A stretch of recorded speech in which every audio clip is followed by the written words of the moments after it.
Čau, danes ena vaja za rame. Z lastno težo zelo težko, imam pa eno vajo, s katero boste lahko okrepili rame. Jaz si rečem trikotnik skleca. Zakaj? Ker izgledate tako kot en trikotnik na tleh. Roke boste dali na tla pred sebe, dokaj ozko, se pravi širina ramen približno.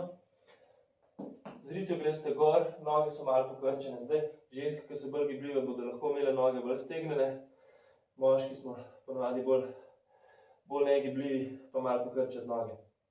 Zdaj pa, skušati zadeti to točko med rokami, se pravi, skušati se spustiti notri med roke. Kaj je napaka? Napaka je to, da grejo kolena tudi navzdol, ali pa da gre glava preveč naprej. Prav, skušati zadeti to točko med rokami. Tukaj, ker sem naredil nek tak trikotnik navidezni z rokami. Se pravi, noter pa nazaj, noter pa nazaj. Ok, to je to. Čau!